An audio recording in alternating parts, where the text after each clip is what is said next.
15 taon ay dating mahabang panahon, sapat para makalimutan ng mga tao ang lahat ng alaala ng isa't isa. Gayunpaman, ang ugnayan na dating nagdugtong kina Jae-ha at Yoon Yaong ay nagpabaon sa kanila ng imahe ng isa't isa ng malalim sa kanilang mga puso. Kahit na ang mga nangyari ay pumigil sa kanila na muling magkita, ni isang saglit ay hindi sila tumigil sa pangungulila sa isa't isa. Hanggang isang araw, nagkaroon ng pagkakataon si Yoon Yaong na pumunta sa malayong Austria. Hindi niya inaasahan na magkakaroon siya ng pagkakataong makita muli ang taong iyon.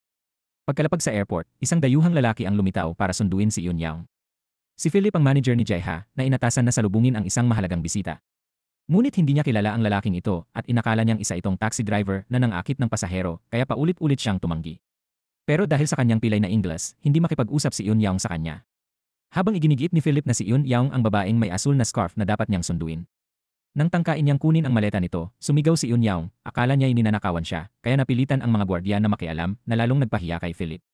Sa sandaling iyon, nakita niya ang isa pang babae na nakasuot ng asul na scarf na lumalabas at doon lang niya napagtanto na nagkamali siya ng tao. Si Ina pala ang espesyal na bisitang dapat sinalubong ni Philip. Siya ay isang reporter na dumating para interviewin si Jae-ha at siya rin ang babaeng nakakilala sa kanya 15 taon na ang nakalipas. Pagdating pa lang ni Ina, agad siyang nabighani sa tugtugin ni Jae-ha sa piano. Kumabog ang kanyang puso para sa kanya kahit matagal na silang hindi nagkikita. Pero sa kasamaang palad, si Ina lang ang nakakilala kay Jae-ha habang wala siyang alaala tungkol sa kanya. Gusto pa niyang tanggihan ang interview pero patuloy na nagmakaawa si Ina at laging binabanggit ang nangyari 15 taon na ang nakalipas sa isang paaralan ng musika sa Korea. Noong bata pa si Jae-ha, sinabi niya na kapag lumaki siya, pakakasalan niya si Ina, kaya naniwala si Ina sa pangakong iyon at umasa na balang araw ay magiging magkasintahan sila. Pero para kay Jae-ha, ang Korea ay isang lugar na puno ng malungkot na alaala, kaya gusto niya itong kalimutan magpakailanman. Labis na nadismaya si Ina nang hindi siya nakilala ni Jae-ha, at nang banggitin niya ang pangalang Ina sa kalang nito, naalala na siya pala ang babaeng pinangakuan niya noon. Mabilis silang naging malapit sa isa't isa at, kasama si Philip, sumakay sila sa kotse para bisitahin ang bahay ni Jae-ha. Pero sa gitna ng biyahe, nakita niya si Yoon Yaong at agad niyang iniwan ang dalawa, tumakbo papunta sa kanya. Nakilala rin ni Yoon Yaong si Philip bilang ang lalaking nakasalubong niya sa airport, kaya agad siyang humingi ng tawad sa naunang pagkakamali. Nagkamayan sila, nagpakilala, at naging tour guide niya si Philip, dinala siya sa bawat sulok ng lungsod. Nang marinig na noon pa man ay gusto ni Yoon Yaong na bisitahin ang museo, masayang dinala siya ni Philip doon at masigasig na ipinaliwanag sa kanya ang bawat eksibisyon. Dahil sa kanyang dedikasyon, naging curious si Yoon Yaong, nagtataka kung bakit napakabait ng isang estranghero sa kanya. Nang makita niya ang isang magpartner na naghahalikan ng maalab sa malapit, bigla niyang naisip na baka may gusto si Philip sa kanya. Sinubukan niyang lumayo sa kanya pero wala namang masamang balak si Philip. Sa katunayan, binigyan pa niya ito ng isang pares ng tiket para sa isang konsyerto sa Luxembourg. Kinabukasan, habang nag-impake siya ng kanyang bagahe para umalis, aksidenteng nabangga siya ng isang lalaki sa istasyon. Hindi siya humingi ng tawad, nag-iwan ng masamang impresyon sa kanya. Sa hindi inaasahan, nakaupo siya mismo sa tapat niya sa tren. Nang makitang Asyano ito, masayang binati siya ni Yoon Yaong sa iba't ibang wika, pero nanatili itong tahimik, walang tugon. Kaya sumuko na lang siya. Sa kasamaang palad, may tumapong ketchup mula sa kanyang maleta, na bumuhos kay Jae-ha. Habang natutulog siya, sinubukan niyang umakyat para isara ang takip, ngunit aksidenteng nahulog siya sa kanya at nagising siya. Nang makitang puno ng ketchup ang damit, nairita si Jae-ha, habang nakaramdam ng guilt si Yoon Yaong at patuloy na humihingi ng tawad, nang angakong babawi siya. Binigyan niya siya ng tiket sa concert at hoodie na maisusuot, pero nagreklamo siyang mukhang pambata ito. Kahit ganun ang sinabi niya, isinuot pa rin niya ito at nagsimula silang mag-usap. Nagpakilala siyang Chris habang nagpakilala naman siyang Alice. Dahil pareho silang gumamit ng peking pangalan, hindi nila nalaman na sila pala ang taong matagal na nilang gustong makitang muli. Nang gumuhit si Yoon Yaong ng nakangiting mukha sa bintana, naalala niya ang batang babaeng nag-alaga sa kanya noon. Si Yoon Yaong ang babaeng iyon pero hindi niya sinabi ang tunay niyang pangalan kaya hindi sila nagkakilala muli. Nang bumaba sila ng tren, oras na para maghiwalay, patungo sa magkaibang direksyon. Nagmadali si Jae-ha pabalik sa teatro para sa kanyang pagtatanghal, habang si Yoon Yaong ay walang kaalam-alam, iniwan pa rin ang bakanteng upuan sa tabi niya, naghihintay sa kanya. Hanggang sa mamatay ang ilaw at lumitaw ang pianista, halos hindi makapaniwala si Yoon Yaong sa kanyang nakita. Ang lalaking nakatayo sa entablado ay ang mismong taong binigyan niya ng tiket sa konsyerto. Nakaramdam siya ng kahangalan sa pagbibigay kay Jae-ha ng tiket sa sarili niyang konsyerto kaya tahimik siyang umalis. Hindi niya alam na ang piyesang tinugtog niya noon ay para sa kanya, ang babaeng nagpaalala sa kanya ng pinakamagagandang alaala ng kanyang mga araw sa Korea. Bumalik tayo maraming taon ang nakalipas ng si Jae-ha ay batang lalaki pa na nagngangalang Soho, dinala siya ng kanyang ama sa isang isla na dating bayan ng kanyang ama. Dahil sa amang suga pa sa sugal, ang buong pagkabata ni Soho ay ginugol sa pagtakas kasama nito. At ng araw na yon, dinala siya ng kanyang ama sa bahay ng kanyang lolo. Hindi niya inaasahan na matagal nang pumanaw ang kanyang lolo. Lumuhod ang kanyang ama sa harap ng puntod, umiiyak ng buong pait. Dahil hindi pa nakilala ni Soho ang kanyang lolo, hindi gaanong malalim ang kanyang kalungkutan at lihim siyang nakaramdam ng ginhawa na maaari silang bumalik sa Seoul kaagad.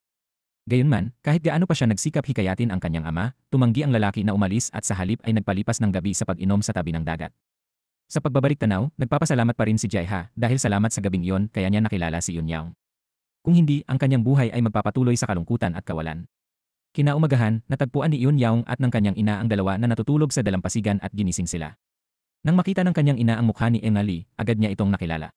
Kilala na pala nila ang isa't isa noon. Dahil dito, inanyayahan niya ang mag-ama sa kanilang bahay para kumain ng maayos matapos ang ilang araw nilang paglibot.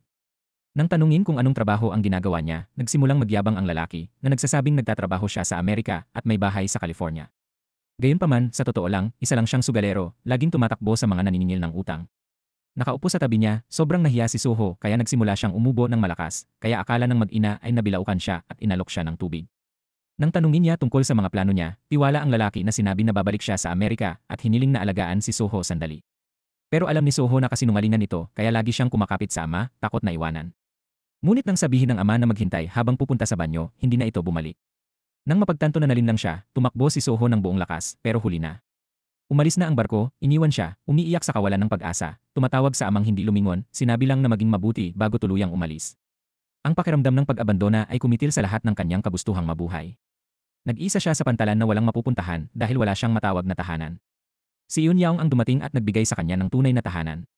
Siya at ang kanyang ina ay mabait sa kanya, ginamit ang kaunting pera para maghanda ng masarap na pagkain para sa kanya.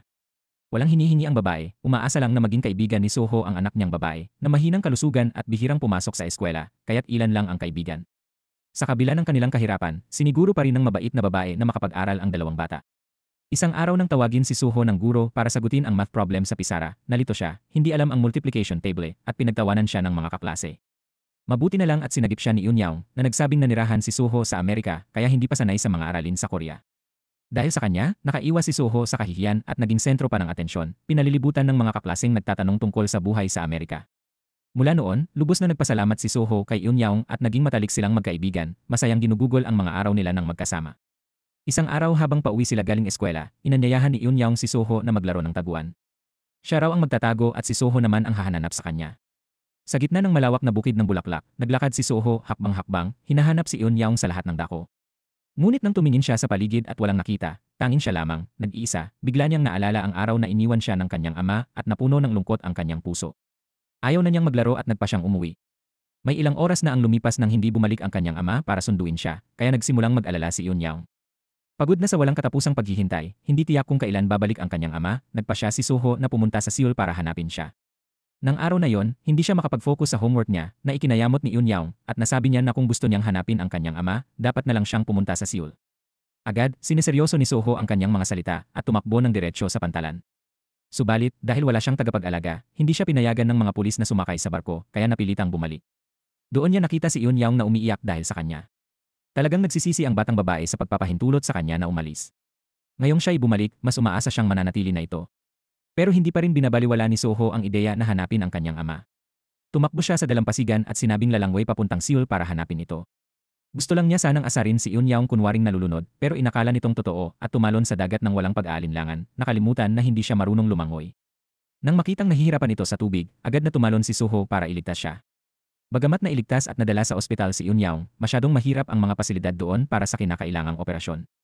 Nalungkot ang kanyang ina dahil walang sapat na pera para dalhin ang anak sa lungsod para magamot at walang nakakaalam kung kailan magkakamalay si Yunyao. Nang marinig lahat ng ito, napuno ng guilt si Soho, lalo na't hindi siya sinisisi ng ina ni Yunyao. Binigyan pa siya nito ng hamburger na binili ni Yunyao matapos basagin ang kanyang alkansya at ipakuha sa lungsod. Hawak ang burger sa kanyang mga kamay, si Soho ay labis na naantig na halos umiyak. Hindi siya makapaniwala na ang simpleng hiling niya ay nananatili pala sa puso ni Yunyao. Sa sandaling iyon, guilt at pagsisisi ang bumalot sa kanya. Hindi niya mapapatawad ang sarili kung hindi ito magising. Nakatayo sa tabi niya, tumulo ang luha sa kanyang mukha habang nagmamakaawa na buksan ang mata. Pagkatapos, isang himala ang nangyari. Dahan-dahang binuksan ni Yunyao ang kanyang mga mata at tumingin kay Soho. Walang salitang makapaglalarawan sa tuwa na pumuspo sa kanyang puso sa sandaling iyon. Gustong panatilihing malusog si Yunyao, nanalangin si Soho sa mga Diyos na protektahan siya. Walang nakakaalam kung nasagot ang dasal ni Soho, pero sa sandaling iyon, biglang bumalik ang kanyang ama. Ito ang paraan niya ng pagpapakita ng utang na loob sa babae na nag-alaga sa kanyang anak. Sinabi pa niya na mula ngayon, mananatili siya sa isla at aayusin ang bahay ng kanyang yumaong ama. Halos hindi makapaniwala si Soho na totoo ito. Parang panaginip lang ang lahat. Kung talagang mananatili ang kanyang ama, maaari siyang makasama si Eun Yaong magpakailanman. Mula noon, hindi mapaghiwalay ang dalawang bata, laging magkasama, at gumawa pa si Eun Yaong ng regalo mula sa Seychelles para kay Suho. Usisero tungkol sa buhay niya sa Amerika, marami siyang tanong, pero hindi na kayang magsinungaling ni Suho.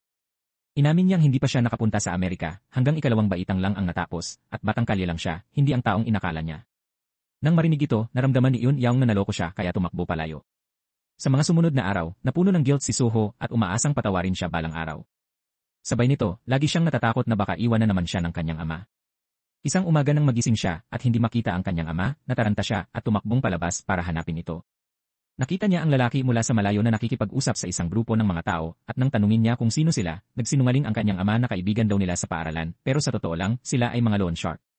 Kahit na binalaan ng mga tao sa isla ang ina ni Eun Yaong tungkol sa ama ni Suho, naniniwala pa rin siya na mabuting tao ito na gustong magbago. Hanggang sa makita niya itong nagmamadaling bitbit ang kanyang mga gamit patungo sa paalis na barko, hindi niya alam na ninakaw na pala ang kanyang pera. Nang umuwi siya at nakitang ginulo ang lahat, wala na ang perang pinaghirapan niyang ipunin para sa operasyon ng kanyang anak. Doon lang niya napagtanto ang katotohanan at nagmadaling hinabol siya, pero umalis na ang barko sa daungan. Ang ina ni Eun Yaong ay nakaupo sa dalampasigan, nawala ng pag-asa, parang nawawalang kaluluwa. Nang makita siya ni Suho at tumakbo para batiin, hinawakan niya ito ng mahigpit at tinanong kung nasaan si Mr. Lee. Doon lang nalaman ni Suho na ninakaw pala ng kanyang ama ang perang para sa operasyon ni Eun Yaong. Tumakbo siya pauwi ng mabilis para hanapin siya, ngunit walang tao sa bahay. Pagkatapos noon, iniwan ng nawasak na babae ang lahat at pumunta sa Seoul, determinadong hanapin ang lalaking nagnakaw ng kanyang pera. Wala siyang mga bakas, pero patuloy pa rin siyang naghanap ng walang kapaguran, parang naghahanap ng karayom sa bunto ng dayami. Kahit na lumipat siya sa Seoul, hindi niya kinalimutan ang kaarawan ng kanyang anak. Tumawag siya sa bahay at hiniling sa kapatid na gumawa ng seaweed soup para kay Eun Yaong at imbitahin din si Suho, pero dahil sa hiya sa ginawa ng ama, hindi makapunta si Suho. Sa mata ng mga taga-isla, si Suho ay itinuturing na kasabwat at naging isang taong pinagiwanan ng lahat. Tanging si Eun Yaong lamang ang tunay na nakaunawa sa kanya. Hinanap niya ito at natagpuan si Suho na nag-iisang nagsasagwa ng bangka sa dagat. Sinabi niyang hahanapin niya ang ama at ibabalik ang pera para bayaran si Eun Yaong, pero sa lakas ng alon at hindi marunong magsagwan si Suho, paano niya mahahanap ang ama niya? Nakatayo sa dalampasigan, sumigaw si Eun Yaong, bumalik ka, ngunit ayaw niyang makinig, kaya sumugod siya sa dagat, umakyat sa bangka ni Suho, at sinubukang hikayatin siyang bumalik kasama niya. Gayunpaman, itinulak ng mga alon ang bangka palayo hanggang sa naanod ito sa ibang isla. Sa kabutihang palad, nailigtas ang mga bata ng isang matandang mag-asawa na nagbigay sa kanila ng kanlungan at nangakong ibabalik sila sa mainland sakay ng bangka kinabukasan. Samantala, dahil hindi mahanap ng ina ang anumang bakas ni Mr. Lee, gala-gala siyang naglakad sa kalye hanggang sa nabangga siya ng kotse. Mula noon, wala nang pamilyang natira si Eun Yaong sa mundo. Ang tanging nasa tabi niya ay si Suho. Para kay Eun Yaong, hindi mahalaga kung sinungaling si Suho o hindi talaga nakapunta sa Amerika. Basta't maligaya silang mamuhay ng magkasama, sapat na yon. Gumuhit pa siya ng nakangiting mukha sa kamay nito para pasayahin siya, hindi niya alam na kinabukasan, tahimik siyang iniwan ni Suho. Gusto niyang pumunta sa Seoul para hanapin ang kanyang ama at hindi niya maisama si Eun Yaong. Nang malaman niyang wala na si Suho, tumakbo siya sa pier na umiiyak at tumatawag sa pangalan nito, umaasang makita pa siya. Sa huli, naabutan ni Eun Yaong si Suho. Pagkakita niya, nagulat siya at sinubukang hilahin siya pabalik, pero umalis na ang barko at hindi na sila makabalik. Kaya nagtungo ang dalawang bata sa Seoul para hanapin ang kanyang ama. Naglibot sila sa bawat bahay, pero wala pa ring bakas nito. Pagkatapos maglakad buong araw, pagod at gutom na si Eun Yaong. Wala na silang kahit isang barya. Sa sobrang gutom, lihim na kumain si Eun Yaong ng mga tinapon na pagkain, itinatago ito kay Suho. Kahit napansin niya ito, hindi siya nagsalita para makakain si Eun Yaong ng busog. Nang gabing iyon, nagpahinga sila sa isang parke. Dahil mahina si Eun Yaong, nagsimula siyang umubo dahil sa lamig. Nakita ito ni Suho kaya ibinigay niya ang kanyang Amerikana para mainitan siya at kumanta ng isang kanta para sa kanya. Ang mga magagandang alaala ng pagkabata ay natapos nang matapos ang piyesa ng piano ni Jae-ha at oras na para umalis si Eun Yaong. Ngunit biglang dumating si Philip nang hindi inaasahan. Ayaw niyang umalis si Eun Yaong bago dumalo sa ball.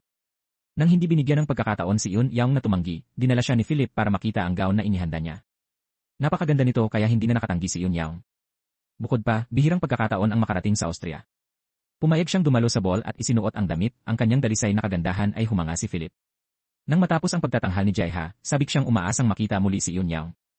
Nagulat siya nang dumating ito kasama si Philip na nagpakilala sa kanya bilang kasintahan niya.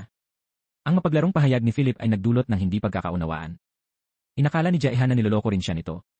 Sa palitan ng partner, tinanong ni Jae-ha kung ang pagkukunwang inosente para lapitan ang mga lalaki ay nakagawian na niya. Lubhang naguluhan si Eun Yaong sa mga sinabi niya. Habang patuloy siyang tahimik, mas lumalala ang pananalita ni Jae-ha. Hindi na nakatiis, agad umalis si Eun Young sa party, pero sinundan siya ni Jae-ha, hindi para humingi ng tawad kundi para ihagis ang quote na ibinigay niya dati. Sinabihan siyang kunin ito dahil hindi na niya kailangan. Wala nang masabi pa si Eun Young sa ganoong maliit na lalaki. Nakipagtalo siya kay Jae-ha at sinubukang ibalik ang Amerikana, ngunit nagulat siya nang itinapon ito pababa sa hagdan at lumakad palayo, ganap na binaliwala siya. Sa sobrang lungkot, umalis siya ng dismayado. Nang malaman ni Philip ang nangyari, agad siyang tumakbo para humingi ng paumanhin. Hindi niya inasahan na ganito kalala ang epekto ng kanyang biro. Nag-alok si Philip na ihatid siya pauwi pero tumanggi siyang sumakay sa kotse. Mabilis siyang naglakad sa kanyang high heels hanggang sa natisod at nabaluktot ang bukong-bukong. Nakita ito ni Philip, marahang binuhat siya at pinaupo sa hood ng kotse. Pinaluwag niya ang kurbata para suportahan ang bukong-bukong nito. Ang banayad at mainit na kilos ay nag-iwan ng malalim na impresyon sa kanya. Mabait pa nga si Philip at nakahanap ng lugar para magpalipas ng gabi si Eun Young. Bagamat binigyan niya ito ng pera para sa kwarto, hindi ito sapat. Gayunman, walang sinabi si Philip, masayang binayaran ang kulang, at sinabihan ang host na huwag siyang singilin. Nagising si Jae-ha mula sa isang bangungot. Kahit makalipas ang maraming taon, hindi niya malilimutan ang mukha ni Eun Young noong bata pa at patuloy siyang pinahihirapan ng konsensya. Lumabas siya para huminga ng sariwang hangin at nakita si Eun Young sa kabilang daan, gumagawa ng iskultura sa niebe, tapos nagdasal. Napuno siya ng kapayapaan sa nakita. Hindi pa niya napagtanto na siya pala ang babaeng matagal niyang hinahanap.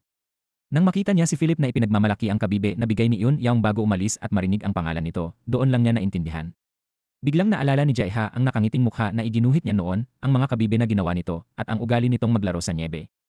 Nang maisip na baka si Eun Young nga, nagmadali siyang sumakay sa kotse at nagmaneho papunta sa museo. Noong bata siya, sinabi ng ama niya na namatay si Eun Young sa operasyon, kaya hindi niya inakala na buhay pa pala ito. Hinanap ni Jae-ha ang bawat sulok ng museo pero hindi na niya naabutan si Eun Young dahil umalis na ito pabalik ng Korea. Sa pagnanais na makita siyang muli, nagpa siyang bumalik sa Korea, isang lugar na hindi niya binalak balikan, ngunit kung ito ang paraan para makita ulit ang babaeng iyon, handa siyang sumubok. Ilang taon na ang nakararaan, noong bata pa sila, biglang nawalan ng malay si Eun Young at kinailangan nilang isugod sa ospital. Nang marinig ng kanyang tiyahin ang balita, tumakbo siya ng may takot at matinding pag-aalala.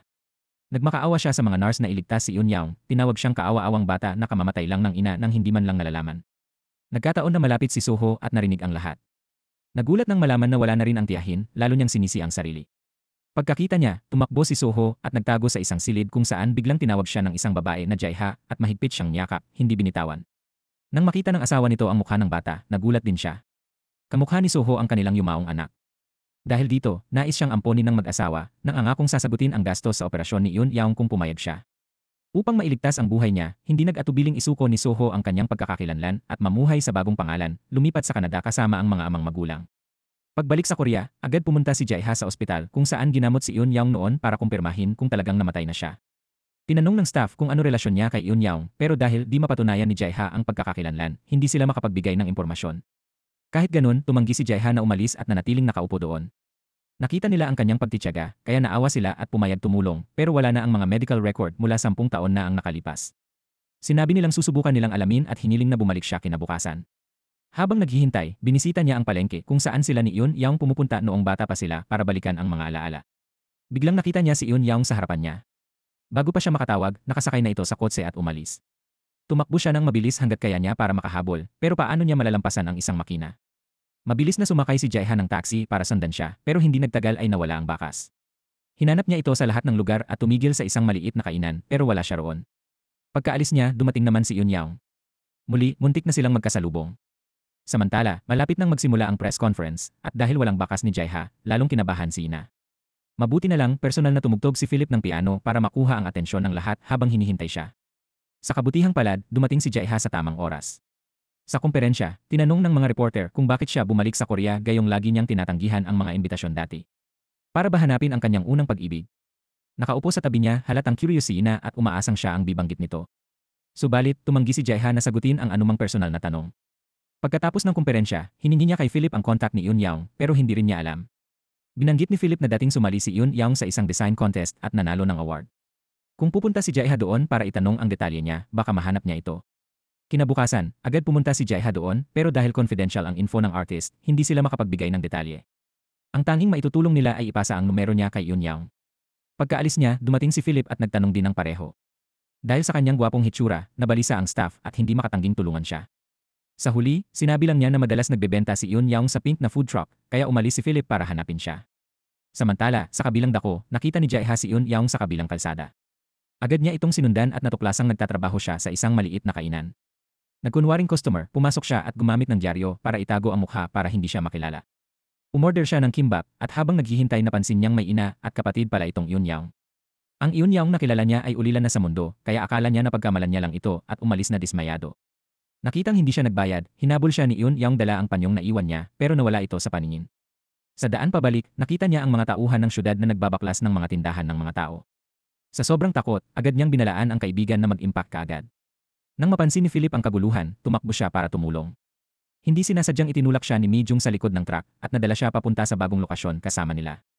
Nang buksan ni Yun Yang ang truck at nakita siya sa loob, lubos siyang nagulat. Hindi niya inasahan na nasa Korea si Philip. Tuwang-tuwa na makita siyang muli, nakipag-usap siya kina Philip at Mi Jung, nalaman na nandoon siya dahil sa trabaho ni Jae-ha. Samantala, hindi pa rin matanggap ni Jae-ha ang katotohanang pumanaw na si Yun Yang. Kababalita lang ng ospital na wala na sa kanilang talaan ang pasyente noon, iniwan si Jae-ha sa matinding sakit. Ang nanginginig niyang mga kamay ay patuloy na tumutugtog sa piano, tila ibinubuhos ang lahat ng kalungkutan sa musika. Ngunit hindi alam ni Jae-ha na niloko siya ng kanyang amang ampun at pineke ang mga talaan ng ospital. Ang layunin ay para makalimutan niya ang nakaraan at putulin ang lahat ng emosyonal na ugnayan. Ngayon, wala nang dahilan si Jae-ha para manatili pa sa Korea. Gusto na lang niyang bumalik sa Austria at iwanan ang lugar na puno ng masakit na alaala. Gayunpaman, kung bigla niyang kanselahin ang kontrata kay Ina, hindi ito papayag. Napakahirap para kay Ina na kumbinsihin siyang bumalik sa Korea, kaya hindi niya basta pababayaan siyang umalis. Sa kawalan ng pag-asa, sinubukan ni Jae-ha na saktan ang kanyang kamay sa pagsuntok sa salamin, umaasang ang hindi pagganap ay magpapawalang bisa sa kontrata. Ngunit pinigilan siya ni Ina at galit na sinampal siya sa mukha para matauhan. Samantala, inalalayan ni Yun-Yang si Philip pabalik sa kanyang hotel. Inanyayahan niya itong pumasok dahil naroon din si Jae-ha, pero tumanggi si Yun-Yang na nagsabing wala siyang dahilan para makita ito muli. Gayunpaman, kinabukasan, nakatanggap ng order ang restaurant ng kanilang pamilya at si Yun-Yang ang naghatid ng pagkain kapalit ng kanyang ina. Pagdating niya, aksidenteng nabuhos niya ang sarsa sa sapatos ng isang tao. Humingi siya ng paumanhin ng husto at nagulat nang makitang si Jae-ha pala ang nabunggo niya. Masaya niya itong binati, ngunit malamig siyang inignora ni Jae-ha. Sa kabutihang palad, dumating si Ina at Philip sa sandaling iyon na nagpagaan ng tensyon. Tuwang-tuwa silang makita muli si Yun-Yang maliban kay Jae-ha. Kahit alam na niya ang diumano'y katotohanan, tinanong pa rin ni Jae-ha kung saan lumaki si Yun-Yang. Nang magsinungaling siyang lumaki sa Seoul, lalo siyang nakumbinsi na hindi ito ang babaeng hinahanap niya. May isang bagay na laging pinagtatakahan ni Yun-Yang pero hindi niya natanong kay Jae-ha. Noong una siyang bumalik sa Korea, hinanap niya si Yun-Yang, hiningi ang kontak nito at iniwan ang numero niya. Pero ngayong nagkita sila ulit, bakit ang lamig niya sa kanya? Nakatulala si Yun-Yang hanggang hinikayat siya ng kaibigan na kausapin ito ulit. Kaya minabuti niyang hanapin si Jae-ha at hindi nakalimutang dalhin ang scarf para ibalik sa kanya. Sa sandaling iyon, biglang naalala ni Jae-ha na nakalimutan niyang magbayad, kaya kinuha niya ang kanyang pitaka, iniabot ang pera at umalis. Agad siyang hinabol ni Yun-Yang para tanungin kung bakit niya ito hinanap noon pero ngayon ay tila walang pakialam na. Siyempre, hindi masabi ni Jae-ha na napagkamalan niya itong ibang tao, kaya pinilit niyang iwasan ang tanong. Lalo lang nasaktan si Yun-Yang na parang nilalait siya nito bago lumakad palayo. Kalaunan, nagmaneho sina Jae-ha at Ina papunta sa elementaryang dati nilang pinasukan. Doon, masayang inaalala ni Ina ang kanilang mga lumang alaala noon. Pero sa isip ni Jae-ha, wala ni isang bakas ng mga alaalang iyon dahil ang batang kasama niya noon ay hindi siya. Tuwing binabanggit ni Ina ang batang iyon, lalo siyang nahihiya at tumatakbong palabas. Nang makita ito, agad siyang sinundan ni Ina. Naantig ang puso ni Jae-ha sa pag-aalala niya, kaya gusto niyang bigyan pa ng pagkakataon para makilala nila ang isa't isa. Samantala, pumunta si Philip sa booth ni Yun-Yang para makipagkwentuhan, pero lumipas ang buong araw na walang kahit isang customer. Nang makitang nawawala ng pag-asa si Yun-Yang, naisip niya ang paraan para tumulong. Kaya masigasig na nagsimulang tumawag si Philip ng mga tao na nakaakit ng maraming customer sa booth ni Yun-Yang. Lahat ng kanyang mga disenyo ay nabenta ng husto. Dahil sa tulong ni Philip, gusto siyang bigyan ni Yun-Yang ng gantimpala.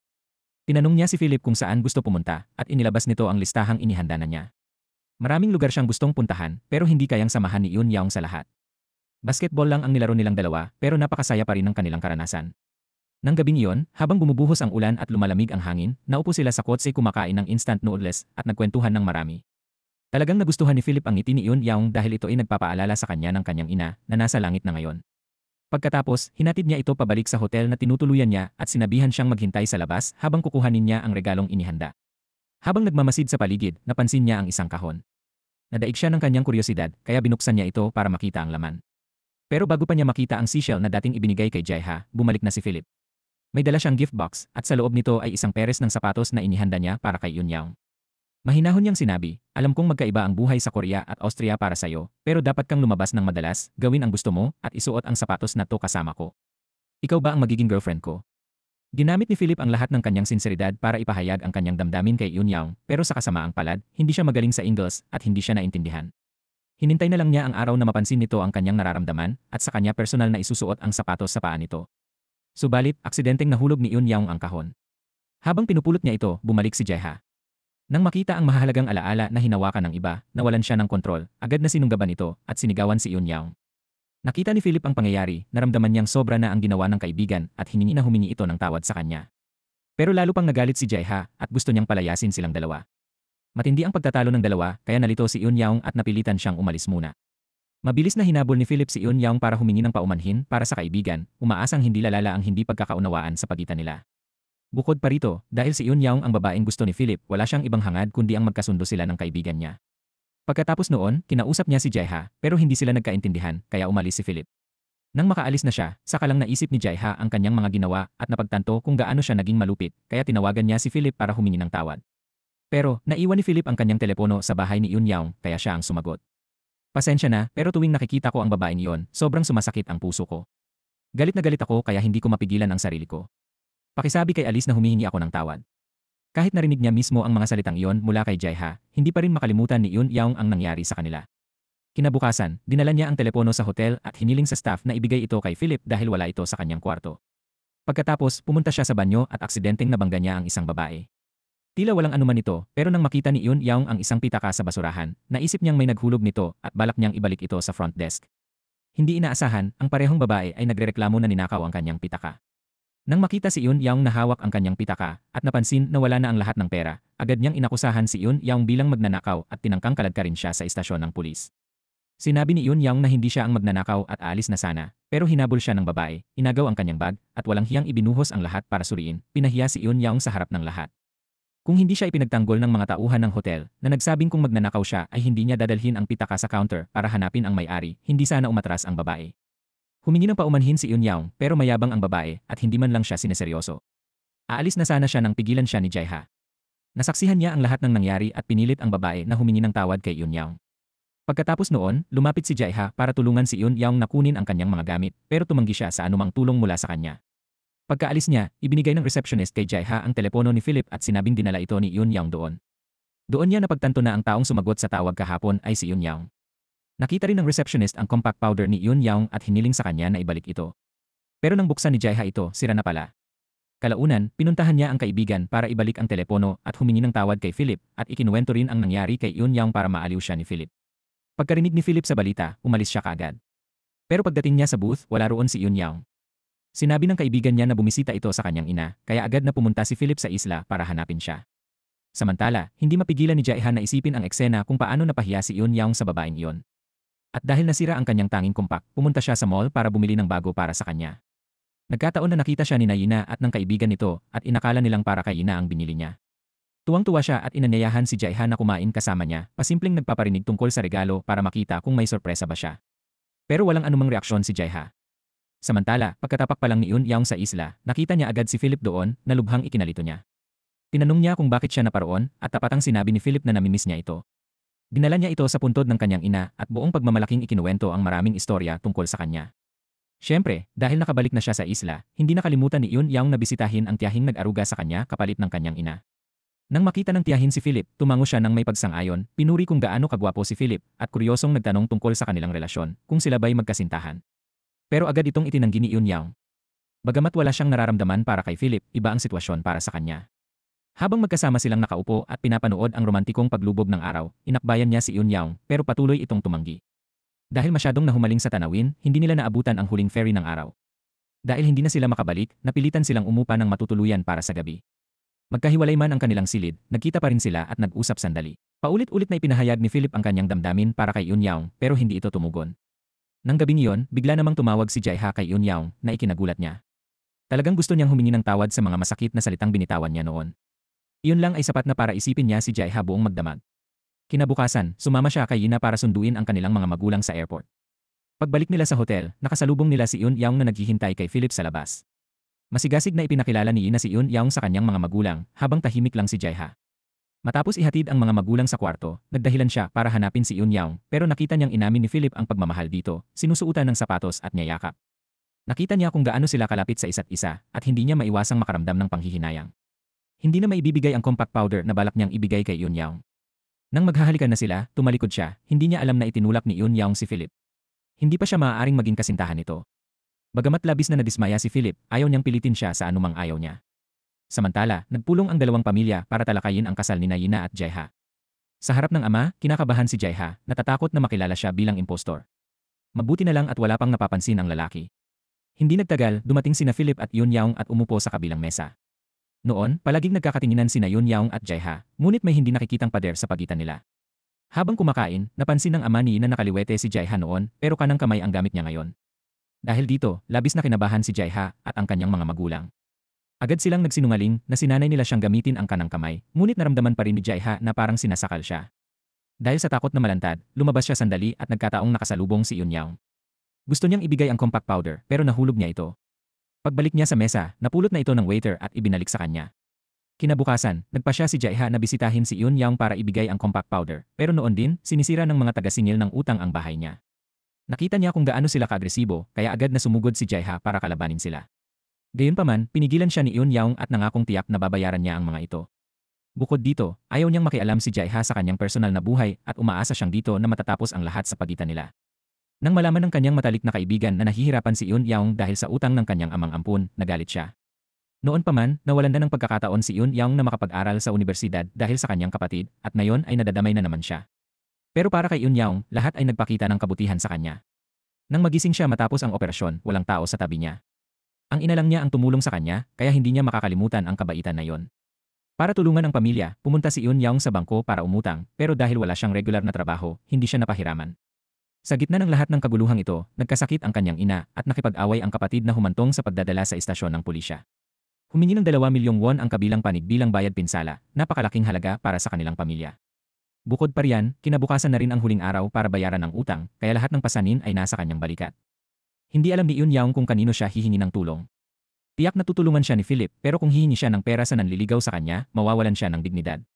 Sa puntong ito, si Jaeha na lang ang natitira, kaya tinipon ni Yun Yaong ang lahat ng kanyang tapang para hanapin siya. Ngunit nang magkaharap na sila, hindi niya mailabas ang mga salita.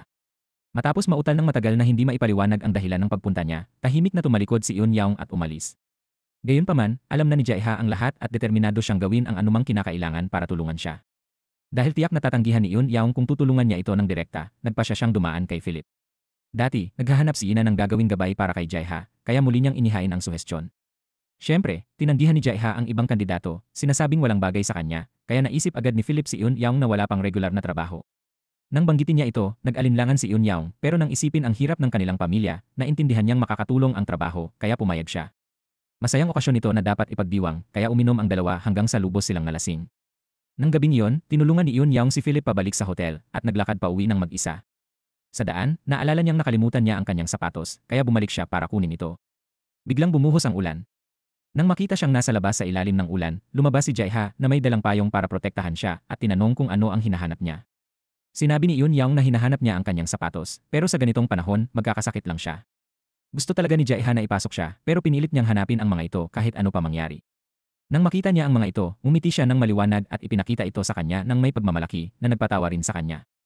Nasaksihan ito ng kanyang ina na nagulat dahil ngayon lang niya nakita ang anak na tratuhin ang sinuman ng ganoon. Sinamantala rin ni Jaeha ang pagkakataon para ibigay kay Yun Yaong ang compact powder na matagal na niyang binili. Nang matanggap ito, talagang masaya siya at paulit-ulit na nagpapasalamat sa kanya. Kinabukasan ay unang araw ni Yun Yaong sa trabaho sa kumpanya. Inilabas niya ang powder case para ayusin ang makeup nang dumating si Ina. Sa simula, mabait si Ina kay Yun Yaong hanggang nakita niya ang powder case sa kamay nito. Nalaman ni Ina na ito ang binili ni Jaeha pero hindi pala para sa kanya. Bukod pa rito, hindi sinasadyang narinig niya ang kanilang usapan. Personal na narinig ni Ina si Yun Yaong na nagpasalamat kay Jaeha sa regalo at labis siyang nagselos. Halatang nagbago ang pakikitungo ni Ina kay Yun Yaong. Sa pagpupulong, hindi niya ipinakilala ang bagong empleyado sa lahat, kaya matagal nang naghihintay si Yun Yaong nang nakakailang. Si Philip, na nababalisa, ay nagpaalala kay Ina na nagkunwaring nakalimutan niya at ipinakilala si Yun Yaong sa kanila. Malugod siyang tinanggap ng lahat maliban kay Ina na nanatiling galit sa buong oras. Pagkatapos ng shift, biglang nagtanong si Ina tungkol sa kahon ng makeup powder ni Yun Yaong na ikinagulat nila ni Jaeha. Gusto pa niyang malaman kung sino ang nagbigay nito kay Yun Yaong na nagpahiya at nagparito sa kanya. Noong araw na yon, habang naghahanap si Jaeha ng inspirasyon para sa kanyang komposisyon, wala siyang maisip. Naiinis siya at ang patuloy na kwentuhan ni Yun Yaong sa tabi niya ay lalong nagpagalit sa kanya kaya sinigawan niya ito. Pero sa halip na matakot, nanatili si Yun Yaong at nakipagtalo kay Jae-ha kaya sa huli ay sumuko siya. Para mapagaan ang kanilang kalooban, lumabas silang dalawa para mamili. Doon, nakasalubong ni Jae-ha ang isang batang nagbebenta ng chewing gum. Nang tingnan niya ang bata, parang nakita niya ang sarili noong bata pa siya, kaya binigyan niya ito ng malaking halaga at maingat na pinayuhan na huwag gumawa ng masama para hindi ito maging katulad niya paglaki. Nang tumalikod ang bata, tila nakita ni Jae-ha si Soho na nakatayo sa harap niya, nakangiting nagpapaalam na nagpaluha sa kanya dahil hindi na siya maaaring bumalik sa pagiging Soho at kailangan niyang mabuhay ng ganito para sa ina.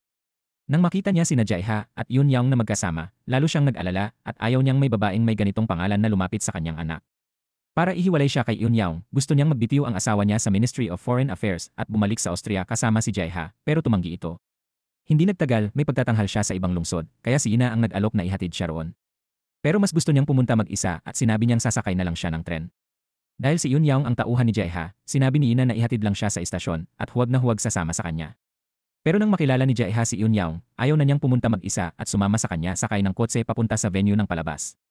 Habang papalapit na ang oras at hindi pa rin siya dumarating, lahat ay nag-aalala na. Natigil pala sila sa trapiko at hindi makalusot. Si Yun Yaong din ay naging balisa at nag-aalala. Habang nag-iisip ng solusyon, nakakita siya ng motorsiklo sa kabilang kalye, kaya nagpasya siyang gamitin ito para ihatid si Jae-ha. Pagkatapos niyang magpalit ng damit, agad silang sumakay sa motor. Sa 6 na taong karanasan sa pagmumotor, tiwala si Yun Yaong sa kanyang kakayahan, habang si Jae-ha ay hindi pa nakasakay nito. Pinihit niya ang throttle na ikinagulat ni Jae-ha kaya napayakap siya ng mahigpit kay Yun Yaong. Ang malapit na sandaling ito ay nagpakilig sa kanilang mga puso at lalong nagpalapit sa kanila. Mabuti na lang at dumating si Jae-ha sa tamang oras para sa palabas. Gayunman, ang presensya ni Yun Yaong ay nagpahirap kay Ina. Galit na pinagalitan niya si Yun Yaong, ngunit biglang dumating si Jae-ha para ipagtanggol ito. Ang pagprotekta niya sa ibang babae ay lalong nagpagalit kay Ina. Patuloy niyang tinanong kung bakit siya malapit kay Yun Yaong habang malamig sa kanya, pero walang kasiya siyang sagot, kaya sinabi niyang huwag na itong ulitin. Ngunit dahil magkatrabaho sila, imposibleng iwasan ang isa't isa. Kinabukasan, muntik nang mabangga ng kotse ni Yun Yaong ang isang matanda, nahulog ang kulungan ng manok at nakalabas ang mga ito. Dahil sa guilt, tinulungan nila itong hulihin ang mga manok at napuno sila ng dumi. Nakita ito ng matanda kaya inimbitahan sila sa bahay para maglinis. Dahil oras na ng hapunan, nanatili sila para kumain. Bigla, nakatanggap ng urgent na tawag ang mag-asawa at kinailangang umalis, ipinagkatiwala sa kanila ang sanggol. Pareho silang walang choice kundi mag-alaga ng bata, kahit wala silang karanasan sa mga bata. Walang tigil ang pag-iyak ng sanggol. Ang isa ay abala sa paghawak nito, habang ang isa naman ay naghahanda ng gatas, parehong mukhang sobrang abala.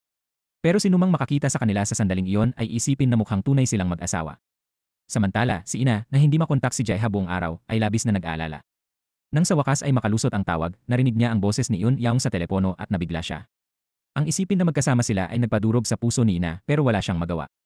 Kinaumagahan, nagising si Yun Yaong para maghugas ng mukha, ngunit wala siyang pangtali ng buhok, kaya hiniram niya ito kay Jae-ha. Hindi inaasahan, ang simpleng kilos na ito ay nagdulot ng malaking hindi pagkakaunawaan. Matapos maghintay buong gabi, sa wakas ay nakita ni Ina ang pagbabalik niya. Nagmadali siyang lumabas para salubungin siya, ngunit nakita niya ang scarf na ibinigay niya kay Jae-ha na nakatali sa buhok ni Yun Yaong. Agad na tumakbo si Ina at inagaw ito na nagpatigil ang dalawa. Desperado niyang gustong malaman kung bakit ang regalo niya kay Jae-ha ay nasa buhok ng ibang babae, pero hindi niya alam paano ipaliwanag ito at hindi na makapag-isip ng maayos si Ina o magtiwala pa. Ganun na lang, umalis siya at naiwan silang lahat na nagtataka. Humingi ng tawad si Jae-ha sa kanya pero ayaw nang makinig ni Ina. Naramdaman niya na unti-unting nawawala ang tiwala niya sa lalaking minamahal niya dahil kay Yun Yaong at ayaw na niyang makita ito. Si Philip ang nakapansin nito at nagpa siyang makialam para tulungan silang ayusin ang kanilang alitan. Hindi naman playboy si Jae-ha. Bukod pa rito, kung patuloy na pinaghahalo ni Ina ang damdamin sa trabaho, natatakot siya na hindi na sila makapagtulungan. Nang marinig ang mga salita ni Philip, unti-unting kumalma si Ina. Hindi na siya naiinis kapag nakikita si Yun Yaong pero nagbabala siya na kung mangyari ito ulit, sisipain niya si Yun Yaong. Binigyan din ni Philip si Jae-ha ng payo, umaasang maipakita niya ang higit na pagmamahal kay Ina para hindi na ito mag-insecure. Pero sa totoo lang, hindi alam ni Jae-ha kung kaya niya yon dahil hindi kay Ina nakalaan ang puso niya. Gayunpaman, hindi lang si Ina ang hindi gusto kay Yun Yaong. Pati ang kanyang ina. Nang bumisita siya sa anak at nakita si Yun Yaong, labis siyang nainis at hiningi na palitan ang assistant nito. Pero paano naman masisibak ni Jae-ha si Yun Yaong sa ganitong walang kwentang dahilan? Gusto pa rin niyang manatili sa tabi nito dahil kapag kasama niya si Yun Yaong, lagi siyang panatag na tila kaya niyang maging tunay na sarili. Nang araw na yon, sinamahan niya siya para makilala ang dalawa niyang kaibigan. Nag-usat sila tungkol sa mga bagay na hindi talaga maintindihan ni Yun Yaong. Nang humingi siya ng paliwanag, pinagtawanan nila siya dahil wala raw siyang basic na kaalaman. Pauwi, matyagang ipinaliwanag ni Jae-ha ang lahat sa kanya at hinawakan pa ang kanyang kamay, kaya't hindi matigil si Yun Yaong sa pagkwento tungkol sa kanya pagdating sa bahay. Sa paraan ng pagkwento niya tungkol kay Jaeha, nahulaan ng kaibigan niya na baka nahulog na ang loob ni Eun Yaong sa kanya. Nang marinig iyon, awkward niyang itinanggi ito. Pero hindi lang pala si Eun Yaong ang may ganitong pakiramdam. Pati si Jaeha din unti-unti niyang napagtanto ang kanyang damdamin at mahinay na ipinahayag ang kanyang pagmamahal kay Eun Yaong. Nagulat siya at hindi makapagsalita at sa sandaling iyon, dumating si Ina na nagpagaan sa tensyon sa pagitan nila. Kahit mabilis na umalis si Eun Yaong, nanatiling nakatitig si Jaeha sa kanya, hindi pinapansin ang sinasabi ni Ina. Nang gabing iyon, bigla siyang nagising sa tunog ng telepono. Tatanungin na sana niya kung sino ang tumatawag nang marinig niya ang mahinang himig ng piano ni Jaeha. Ito ay isang piyesa na kanyang nilikha para sa kanya, ang mga nota ay nagsisilbing tahimik niyang pagtatapat. Sobrang saya ni Eun Yaong kaya hindi na siya makapaghintay na makita siya. Kinabukasan, maingat niyang pinili ang isusuot para puntahan siya, ngunit biglang dumating si Ina sakay ng kotse at sinabing gusto niyang sumabay siya. Gayunpaman, tumanggi si Jaeha sa magarang kotse at piniling sumama kay Eun Yaong. Umupo siya sa likuran, marahang ipinahinga ang ulo na tila inaalala ang sandaling magkasama sila sa motorsiklo, isang pakiramdam ng lapit na mahirap ipaliwanag. Kahit hindi nila napapansin, ang kanilang mga puso ay sabay na tumitibok, nagdadala sa kanila papalapit sa isa't isa. Naramdaman ni Jaeha na oras na para linawin ang lahat kay Ina para hindi na siya umasa pa, pero matigas ang ulo niya at ayaw tanggapin ang katotohanan.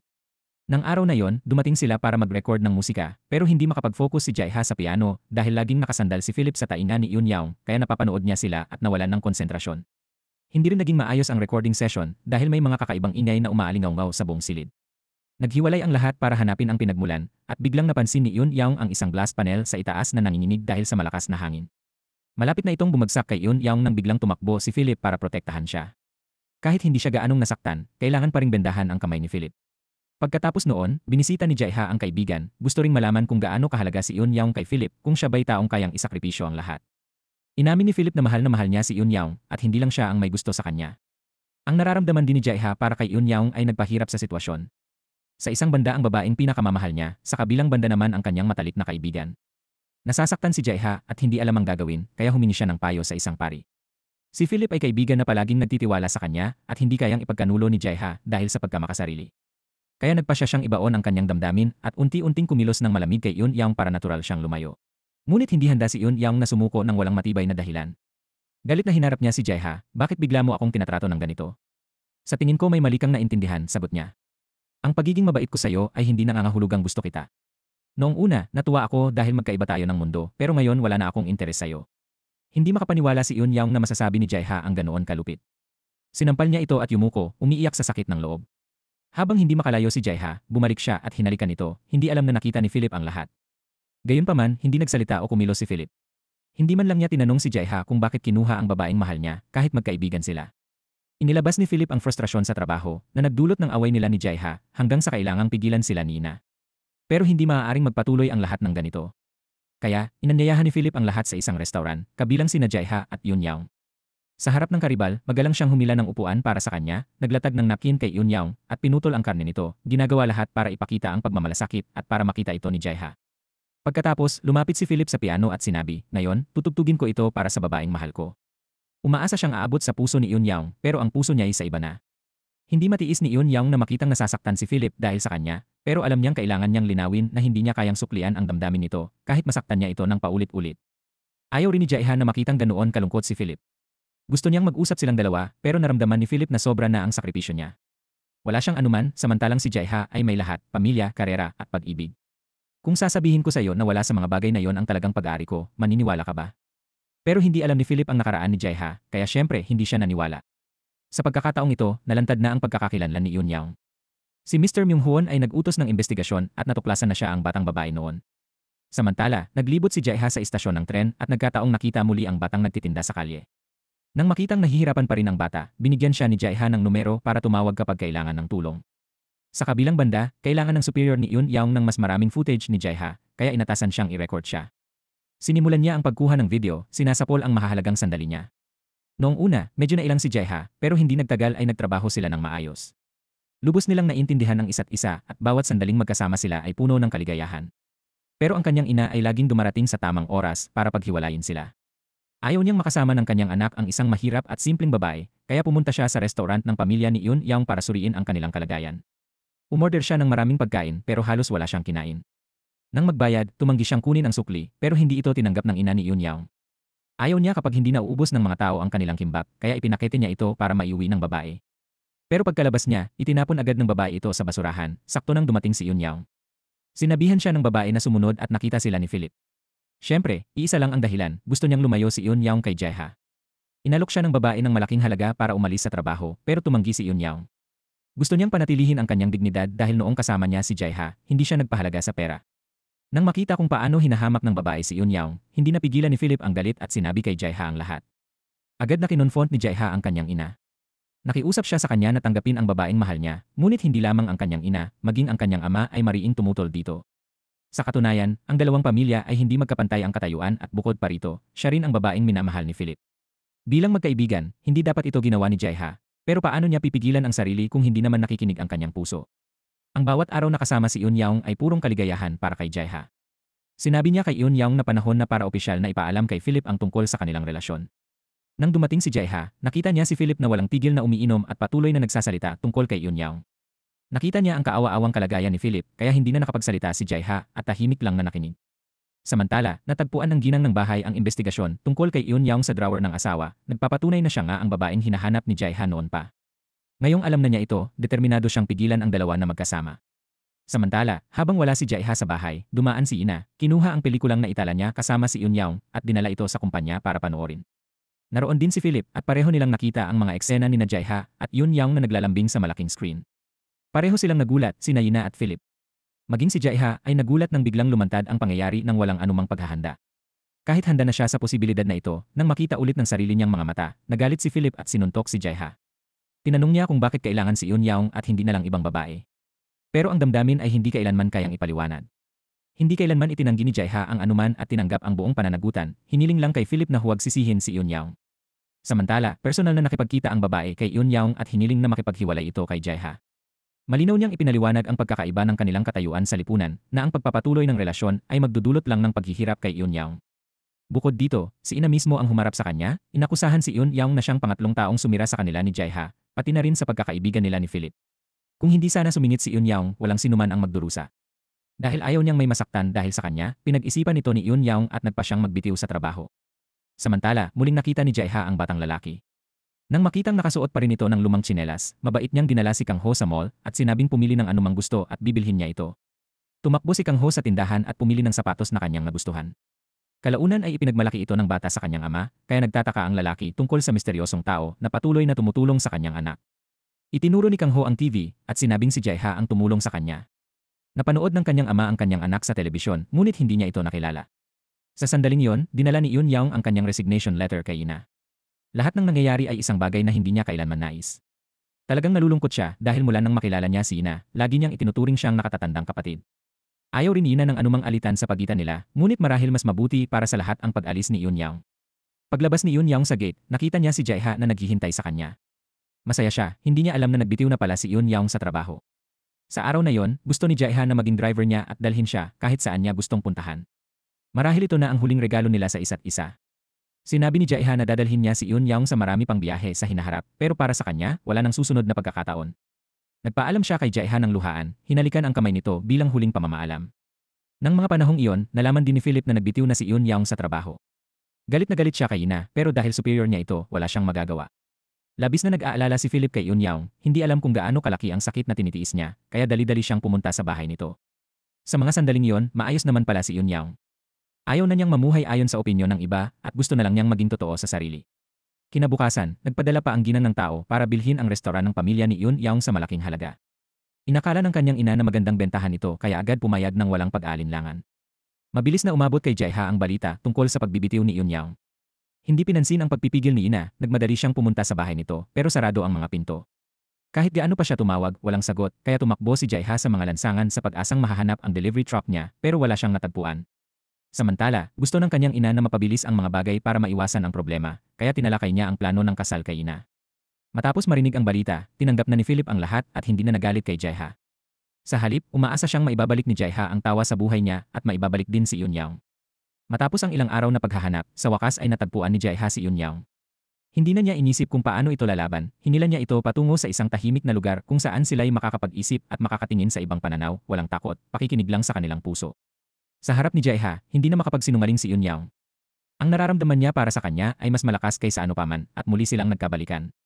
Kasabay nito, nagho-host ang kanyang ama ng isang party para ipagdiwang ang kanyang pagbabalik sa Korea, na okasyon din para ipahayag ang engagement ng kanyang anak. Ngunit naghintay ang lahat nang hindi pa rin dumadating si Jaeha.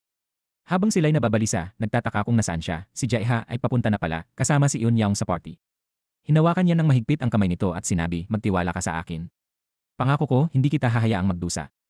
Sa eksaktong sandali na ipinakilala ng kanyang ama si Jaeha sa lahat, inihayag niya na si Eun Yaong ang kanyang mahal at wala ng iba. Nagulat ang lahat dahil akala nila ay engaged na siya kay ina. Hindi makayanan ang kanilang mapanghusgang tingin kaya lumakad palayo si Eun Yaong. Sinubukan siyang habulin ni Jaeha pero nakasakay na siya sa bus. Matapos ang pagkabigla, nawala ng malay ang kanyang ina at lubos ding nalungkot si ina. Bagamat alam niyang maraming tao ang maapektuhan ng kanyang mga kilos, handa si Jaeha na isuko ang lahat para sa kanyang pagmamahal. Umaasa lamang siya na magtiwala si Eun Yaong sa kanya sa halip na tumakas. Gaano man kalaki ang pagtutol ng iba, basta't hawak nila ang kamay ng isa't isa, mapagtatagumpayan nila ang lahat. Sinubukan ni Ina ang lahat ng paraan para paghiwalayin silang dalawa. Pinilit niya si Philip na pigilan si Jaeha, pero iba ang ugali nito sa kanya. Ayaw niyang pilitin ang sinumang hindi umiibig sa kanya, kaya pinayuhan niya si Ina na mag-isip mabuti. Samantala, labis na nalungkot ang ina ni Jaeha kaya kinailangan siyang dalhin sa ospital. Patuloy niyang binubulong ang pangalan nito, nagdulot sa kanya ng guilt, kaya inaliw niya ito at nagmakaawa na tanggapin si Eun Yaong. Ngunit sa sandaling iyon, biglang lumitaw ang kanyang ama at pinigilan siya, na binanggit na ang pangalang iyon ay parang pagdaragdag ng gasolina sa apoy. Para kay Ina, kahit pagkatapos ng lahat, hindi pa rin niya matanggap na mawala si Jaeha ng ganoon kadali. Sa halip na iwasan ito, direktang tinawagan niya si Eun Yaong para makipagkita at ibinalik ang kanyang liham ng pagbibitiw. Ibig sabihin, maaari nang bumalik si Eun Yaong sa trabaho doon ng tuluyan. Siyempre, hindi naman tanga si Ina para bigyan sila ng pagkakataong magkasama. Gusto lang niyang makita ni Eun Yaong ang pagkakaiba ng kanilang katayuan sa lipunan at malaman kung sino ang tunay na karapat-dapat na tumayo sa tabi ni Jaeha. Sa totoo lang, hindi lang siya, pati si Philip ay nagulat sa mga ginawa ni Jaeha. Mayroon pa rin siyang nararamdaman para kay Eun Yaong at hindi basta-basta mawawala ang mga damdaming iyon. Lubos na nauunawaan ni Jaeha kung gaano niya nasaktan ang kanyang kaibigan. Pero kung patuloy niyang iwasan ang mga bagay ng hindi malinaw, lalo lang itong magpapahirap sa lahat. Noong panahong iyon, nag-aalinlangan pa si Eun Yaong kung babalik ba siya sa kumpanya nang sabihin ng kanyang ina na nabayaran na ang lahat ng utang ng kanilang pamilya. Wala na sa balikat ni Eun Yaong ang pasanin, kaya hindi na siya kailangang mapilit at dapat na lang sundin ang kanyang puso. Nang marinig ang mga salita ng kanyang ina, napagpasiyahan ni Eun Yaong na bumalik sa trabaho. Si Jaeha, na noon ay malungkot at walang inspirasyon na kumatha, ay agad nang umiti nang makita niya si Eun Yaong. Ang pagbabalik niya sa kumpanya ay nagpasaya kay Jaeha ng higit sa iba. Ngunit wala sa kanila ang nakakaalam na ang dahilan ni Ina sa pagpapabalik kay Eun Yaong ay hindi maganda. Pagkatapos, hiniling niya kay Eun Yaong na ihatid siya sa ospital at sinabing nakalimutan niyang bumili ng tubig, kaya pinapunta niya si Eun Yaong para bumili at sabihin na lang ang numero ng kwarto. Pagpasok ni Eun Yaong, nagulat siya nang makitang ang taong naroon ay ang madam. Bago pa man siya makapagsalita, nabalisa ang babae, nagkaroon ng spasm sa dibdib at agad na inutusan si Eun Yaong na umalis. Mabilis na sinubukan ni Ina na makuha ang kanyang pabor. Sinabi niya na marahil nakaramdam ng guilt si Eun Yaong sa nangyari, kaya naniwala ang ginang sa kanyang mga salita. Pagkatapos, dumating din ang kanyang asawa, at binanggit ng ginang si Eun Yaong, tinatawag siyang Seo Eun Yaong hindi Kim Eun Yaong, na ikinagulat ni Ina dahil malinaw na Kim ang apelyido ni Eun Yaong. Pagkalabas ng ospital, dumiretso ang ginang sa bahay ni Eun Yaong para balaan siya, hinihiling na magbitiw sa trabaho o hindi niya dapat sisihin ang ginang sa anumang mangyayari. Ito ang unang beses na nakakita ang ina niya at si Mijong ng ganitong mayabang na babae at hindi nila maintindihan bakit siya determinadong paghiwalayin ang dalawang nagmamahalan. Biglang naalala ni Mijong na nakita niya ang ginang na nakipagkita sa lalaking bumili ng kanilang tindahan noon, kaya agad pumunta roon ang kanyang ina para hanapin siya at itanong kung ang ginang ang nasa likod nito. At sa katunayan, siya nga iyon. Kaya, dinala ng kanyang ina ang pera sa kumpanya para ibalik ito, sinabing hindi niya ipagpapalit ang kaligayahan ng anak para doon. Pero hindi talaga tatanggapin ng ginang si Eun Yaong. Sa desperasyon, lumuhod pa ang kanyang ina sa harap ng kumpanya na nagmamakaawa at nakita ni Jaeha ang lahat. Humingi siya ng tawad sa ngalan ng kanyang ina, sinabing hindi na dapat magpakumbaba ng ganoon. Naniniwala siyang kaya niyang alagaan si Eun Yaong, pero sa mata ng magulang, gusto lang ng ina na gumawa ng paraan para matulungan ang anak. Sa sandaling iyon, tumawag ang ama ni Kang-gu kay Jaeha gamit ang numerong ibinigay niya kay Kang-gu upang magpasalamat sa tulong nito. Ngunit dahil 15 taon na silang hindi nagkikita, hindi pa rin nila nakilala ang isa't isa. Sinabi ni Jaeha na ipasok sa paaralan si Kang-gu para hindi ito maging katulad niya, na hindi man lang nakatapos ng ikalawang baitang. Samantala, iniisip pa rin ni Ina ang sinabi ni Mrs. Lee. Malinaw namang Kim ang apelyido ni Eun Yaong, pero tinawag niya itong Seo Eun Yaong. Para makumpirma kung totoo iyon o hindi, sinadya ni Ina na tawaging Seo Eun Yaong si Eun Yaong sa pulong. Mahinahon na sumagot si Eun Yaong, na lalong nagduda kay Ina tungkol sa tunay niyang pagkakakilanlan. Sa sandaling iyon, dumating sina Kang-gu at ang kanyang ama sa harap ng kumpanya para hanapin si Jaeha. Kung naroon siya sa oras na iyon, baka nakilala na niya ang kanyang ama. Sa kasamaang palad, si Ina lang ang nandoon. Nang makita niya kung gaano kapangit at busbusin ang dalawa, pinaalis niya sila agad. Nang araw na yon, nagpasya si Eun Yaong na umuwi sa kanilang bayan para dumalaw sa puntod ng kanyang ina. Bago siya umalis, lihim na ginamit ng kanyang amang inang ang telepono para mag-text kay Jae-ha para magkita sila sa istasyon. Nang makasakay na sila sa tren, pinabili ni Eun Yaong si Jae-ha ng ilang kailangan. Doon niya nakita ang tiyahin ni Eun Yaong, ang babaeng nakilala niya sa isla noong bata pa siya. Hindi kailanman nakalimutan ni Jae-ha ang mukha nito. Bukod pa roon, malinaw niyang narinig na tinawag nito sa telepono ang kausap bilang Eun Yaong. Ngunit ang alam ni Jae-ha, matagal nang patay si Eun Yaong, ayon sa sinabi ng kanyang foster father. Sinundan siya ni Jae-ha, pero mabilis din siyang nawala sa paningin. Ang trend na sana'y magdadala sa kanya sa katotohanan ay siya ring hindi niya naabutan. Walang ibang magawa, tinawagan ni Jae-ha si Eun Yaong para humingi ng tawad sa hindi pagsama sa kanyang bayan. Ang kailangan niyang unahin ngayon ay alamin kung talagang namatay si Eun Yaong gaya ng sinabi ng kanyang ama. Nang banggitin niya ang pangalan, halatang nagulat ang kanyang ama, nabitawan ang briefcase, at nagpakita ng pagkanerbiyos. Tinanong ni Jae-ha kung inilibing ba ito malapit sa puntod ng kanyang ina, ngunit sagot ng ama, hindi kailangan ng libingan para sa bata. Tinanong ni Jae-ha kung namatay ba ito noong taglamig, 1 taon bago siya pumunta sa Austria, at tumango ang kanyang ama. Subalit noon, malinaw na sinabi ng kanyang ama na namatay si Eun Yaong habang inooperahan. Napagtanto niyang nagsinungaling ang kanyang ama. Hinanap ni Jae-ha ang doktor mula noon, pero hindi niya alam na nagsabuatan na pala sila, kaya wala siyang natuklasan. Samantala, tinulungan ng kaibigan ni Ina na reporter na mag-imbestiga at nalaman na ilang taon na ang nakalipas nang nasa Canada si Jae-ha, nakaranas siya ng malubhang aksidente. Pero 1 buwan lang pagkatapos, bumalik siya galing Korea na parang walang nangyari. Pero hindi na siya marunong tumugtog ng piano at nakalimutan na niya ang lahat, para bang ibang tao na siya. Nang marinig ito, lalo pang nagsuspetsa si Ina at agad na tumakbo sa kwarto ni Jae-ha para tingnan ang alagang palagi niyang pinahahalagahan. Isa lang itong kabibi, pero kamukha ito nung ibinigay ni Eun Yaong kay Philip dati. Naalala niya na noong nasa Austria sila, tumakbo si Jae-ha nang marinig ang pangalang Eun Yaong, kaya nagsimula siyang maghinala na matagal na palang magkakilala ang dalawa. Samantala, bumalik si Jae-ha sa isla matapos ang 15 mahaba ng taon. Nais niyang bisitahin ang bayan ni Eun Yaong at bahay ng lolo niya, ang lugar na may kanilang pinakamagagandang alaala. Pagbalik sa dating tahanan kung saan sila dating nakatira, pareho pa rin ang lahat pero wala na siya doon. Sa mga malungkot na sandaling iyon, namimiss niya si Eun Yaong kaya kinuha ang telepono para tawagan siya, hindi alam na ang hinahanap niya ay naroon lang. Sinabi ni Jae-ha kay Eun Yaong na nagalit siya noon dahil ang regalo ay bigay ng kanyang nakababatang kapatid na babae. Nagulat si Eun Yaong, may kapatid ka pala. Sagot niya, lagi siyang nasa puso ko pero siguro oras na para bitawan ko siya. Ako rin, mahinang sabi niya. May taong kailangan kong kalimutan. Sa bukid ng mga bulaklak ng kanola kung saan sila naglalaro noong bata, biglang nakakita si Jae-ha ng batang si Eun Yaong sa harap niya. Kahit ilusyon lang iyon, nang malapit na siyang tumalikod, may nakita siyang pamilyar na anyo. Si Eun Yaong nga talaga. Sa sandaling iyon, lubos na umapaw ang kanyang damdamin nang mapagtanto niyang talagang buhay siya at nakatayo sa harapan niya. Si Eun Yaong, nang makita si Jae-ha, ay masayang tumakbo para yakapin siya at siya ay napaiyak na parang bata, nalulunod sa kaligayahan. Matagal na simula nang huli siyang umiyak. Hindi pa siya nakaramdam ng ganito kasayang ligaya. Dinala ni Eun Yaong si Jae-ha sa puntod ng kanyang ina para ipakilala siya rito. Ipinagmalaki niya ang lalaking minamahal niya, habang si Jae-ha hindi mapigil ang pag-iyak, walang masabi kahit isang salita. Ang tanging pumuno sa puso ni Jae-ha ay pagkakasala. Kung hindi ninakaw ng kanyang ama ang pera para sa operasyon ni Eun Yaong, hindi sana namatay ang ina nito at hindi sana nag-iisa si Eun Yaong sa mundong ito. Pagkatapos, dinala ni Eun Yaong si Jae-ha sa lugar kung saan siya dati nagdarasal noong bata pa at ikinuwento ang tungkol sa taong umiwas sa kanya. Umalis ang lalaking iyon nang walang paalam, kaya mahirap patawarin at imposibleng patuloy na hintayin pa siya. Ang mga alaala ay parang matatalim na tinik na nakabaon sa kanyang puso, nagdudulot ng sakit. Dahil alam niyang siya mismo ang taong tinutukoy, napunit ang loob ni Jae-ha, walang lakas ng loob na sabihin na siya si Soho. Hindi nagtagal, dumating sina Ina at Philip sa isla. Naghahanda sila para sa music video ni Jae-ha na ikukunan doon. Nagkataon, habang nag-aayos ng silid, napansin ni Ina ang mga seashell sa mesa at tinanong si Eun Yaong kung siya ang gumawa. Nang kumpirmahin ni Eun Yaong, lalo pang nabigla si Ina. Ang ideya na ang alagang mahalaga sa lalaking minamahal niya ay kay Eun Yaong din ay nagdulot ng pagkabalisa. Isang araw, habang kumakain ng inihanda ng tiyahin ni Eun Yaong, nang makita si Jae-ha, nagulat ang tiyahin at naramdamang pamilyar siya. Sa takot na mabunyag ang tunay na pagkatao, nagsinungaling si Jae-ha na hindi pa sila nagkikita, pero napansin ni Ina ang kanyang reaksyon.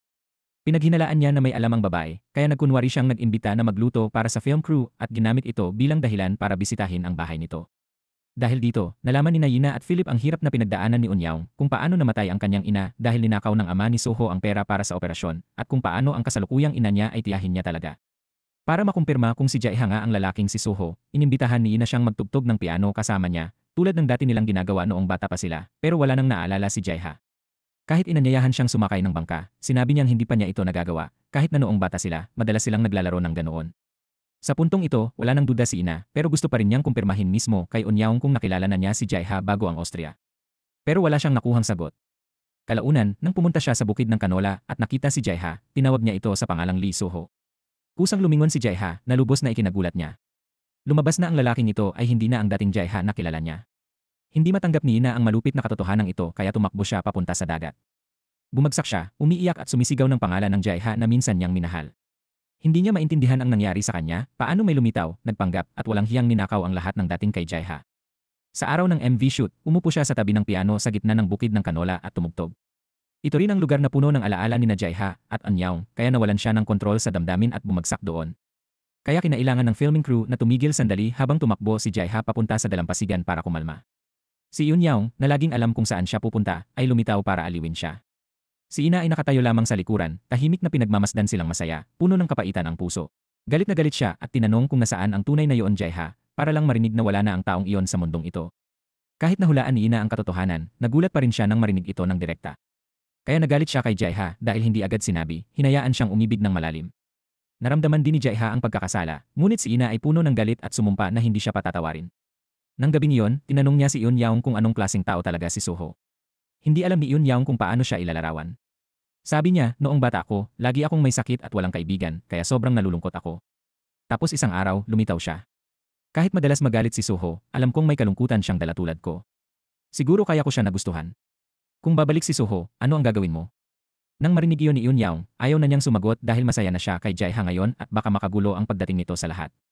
Nang gabing iyon, hindi makatulog si Jae-ha, nagpupuyo sa kama dahil sa mga sinabi ni Eun-yaong.